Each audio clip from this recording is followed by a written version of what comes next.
ওই যে পাশে খাবার দিছি, যে ওই পাশে হাঁস ঘোরাঘুরি করছে। আসসালামু আলাইকুম, কেমন আছেন সবাই? আশা করি সবাই ভালো আছেন। অনেকদিন পর এই জায়গায় দাঁড়িয়ে আপনাদের সামনে আসলাম। তো আসলে মাঝখানে বেশ কয়েকটা সমস্যায় পড়ছিলাম, পাশাপাশি বেশ কয়েকটা কাজ করলাম, যার জন্য আসলে আমার এই মাছের প্রজেক্টের ভিডিও আপনাদের দেওয়া হয় নাই। তবে আজকে মনে হলো আপনাদের একটু আপডেট জানাই, কারণ অনেকদিন যেহেতু আপনাদের ভিডিও দেই না, যেহেতু আপনাদের নিয়ে শুরু করছিলাম। তবে আলহামদুলিল্লাহ আমার কিন্তু সবকিছু এখনো ঠিকঠাকই আছে। তবে এখন পর্যন্ত কিন্তু মুরগি আর উড়াইতে পারি নাই, অর্থাৎ ব্রয়লার মুরগি কিন্তু আর উঠাই নাই। আর আরেকটা কারণ হচ্ছে বর্তমানে ব্রয়লার মুরগির বাচ্চার অনেক বেশি দাম, আর ব্রয়লার যে মুরগি, রেডি মুরগি, সেটার দাম কিন্তু খুবই কম। তো আপাতত মাছ চাষের মধ্যেই আছি। আমার মাছগুলোর বয়স কিন্তু এখন আমাদের কাছে 70 দিন হয়ে গেছে। প্রতিদিন কিন্তু আমরা খাবার দিচ্ছি, কিন্তু হয়তো আপনাদের দেখাতে পারতেছি না। এর কারণ হচ্ছে এই যে হাঁস, এই হাঁসগুলো হচ্ছে মেন কারণ। অনেক ভোরবেলা খাবার দেই যে সময় আলো থাকে না, এবং কি রাতে খাবার দেই যখন আলো থাকে না, অর্থাৎ যে দুই টাইমে খাবার দেই সেই দুই টাইমে মূলত আলো থাকে না, তার জন্য ভিডিও করা হয় না। তো এই পাশে পানি কিন্তু শুকিয়ে গেছে, এই পাড়টা একবারে জেগে উঠছে, এখানে আসা যায় এখন। এই পাশ থেকে মাছগুলো সুন্দর লাগে। তো এখানে আসার সাথে সাথে সমস্ত মাছ কিন্তু লাফালাফি করতেছে, খাবার দিলে আরো ভালো বোঝা যায়। তো তো আমরা কিন্তু ওই যে ওই পাশে খাবার দেই, অর্থাৎ হচ্ছে ফার্ম।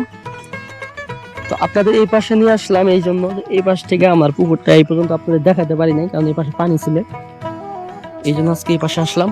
এই অংশটুকু কিন্তু কোনো মাছ চাষ করা হয় না, তার জন্য পানা এরকম ভরে গেছে। আর ওই পাশে পানা কিন্তু অনেক পরিষ্কার করা হয়েছিল, আবার পানা হয়েছে, আবার পরিষ্কার করা লাগবে। আর এই অংশটুকু পানা নাই বললেই চলে, মাঝে মাঝে দুই একটা করে পানা আছে। এই শীতের সময় কিন্তু মাছ কম বাড়ে, আমরা সবাই জানি। তো যেহেতু 70 দিন হয়ে গেছে, হয়তো আর 10 থেকে 15 দিনের মধ্যে আমরা মাছগুলো সাইডা দিব। এই পাশ থেকে কিন্তু আপনাদের অনেক দেখাইছি, তখন কত পানি ছিল দেখছেন, এই পর্যন্ত কিন্তু পানি ছিল, কিন্তু এখন পানি নাই বলে চলে, একদম পানি শুকিয়ে গেছে। পুরো জায়গা শাসছে আর একটু। যাই হোক, এই পাশ থেকে দেখাই আপনাদের। তো এই হচ্ছে পুকুরের এই পাশের অংশ। তবে এই পাশের অংশের অবস্থা খুবই খারাপ, পানা। আর এই পানাগুলো পরিষ্কার করবো আরো পরে, এই পারগুলো না জাগলে পানাগুলো পরিষ্কার করা যাবে না। আর এর পিছনেও কারণ আছে, যেটা আর এই ভিডিওতে শেয়ার না করি, ব্যক্তিগত কারণ। তো এই হচ্ছে মাছ। আর দেখি ওই যে হাঁসগুলা উপরে উঠে পড়লে আজকে খাবার দিব, খাবার দেওয়ার অংশটুকু আপনাদের দেখানোর চেষ্টা করবো, কারণ খাবার দেওয়ার ভিডিওটুকু আপনাদের দিলেই কিন্তু বুঝতে পারবেন যে মাছের কি অবস্থা এখন, কতটুকু হয়েছে, বা সর্বোপরি একটা ভালো একটা আপডেট পাবেন।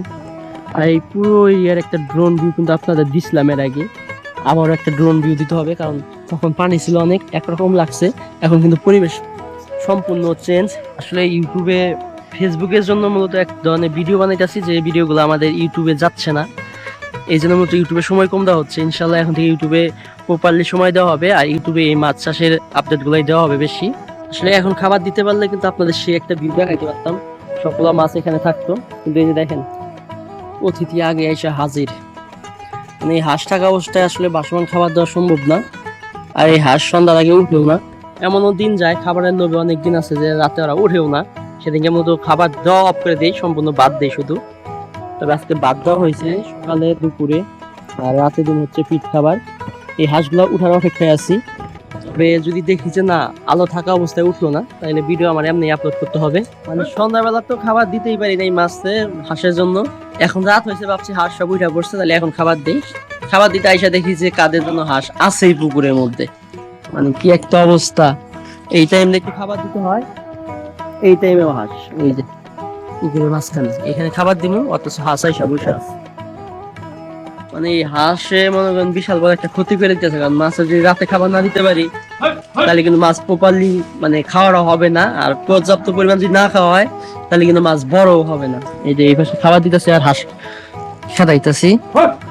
আর আপনাদের ইনশাল্লাহ কালকে সকালে সম্ভব হইলে আমি মাছগুলো দেখানোর চেষ্টা করবো, এখন দেখি কালকে পারি কিনা। আর একটা নতুন সকাল, প্রচুর ঠান্ডা, শীত পড়ছে সেই লেভেলের, কুয়াশাও সেই রকমের। মানে এখান থেকে দেখা যাইতেছে, এখানে লাইট আছে তো কুয়াশা কি পরিমাণ উড়া যাইতেছে। সকালবেলা আমি আসলে আরো পরে খাবার দাওয়া উচিত ছিল, বা আরো পরে সবকিছু করা যেত, কিন্তু আমি নামাজ পড়লাম, এখন ঘুমাইয়া পড়বো।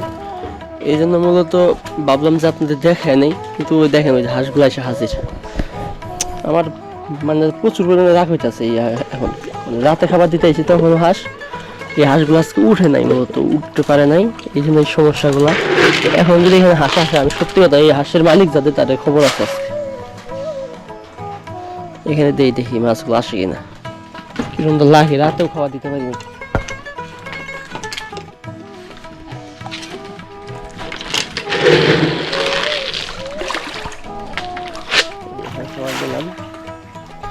মাছগুলো আইসা পড়বো আশা করি। আর যেহেতু দেখা যাইতেছে আলহামদুলিল্লাহ, কারণ এখনো অনেক সকাল।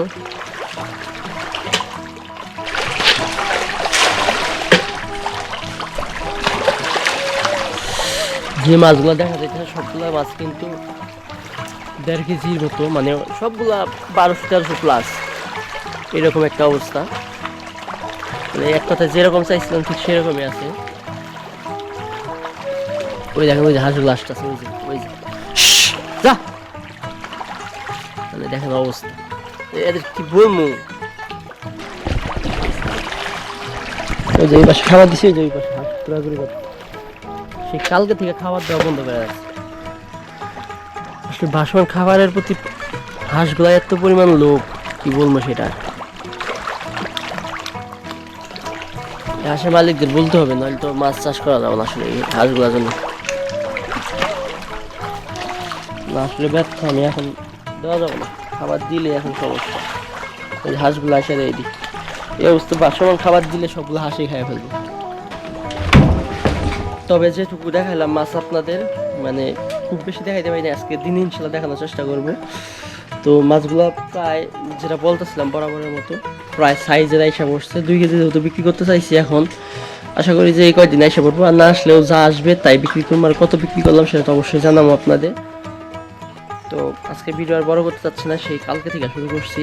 তো এই ভিডিও পর্যন্তই, সবাই আমার ইউটিউব চ্যানেলের সঙ্গে থাকবেন ইনশাল্লাহ। এই প্রজেক্টের আরও যে ভিডিওগুলো আছে বিস্তারিত তথ্য সেগুলো আপনাদের জানাবো। আসসালামু আলাইকুম।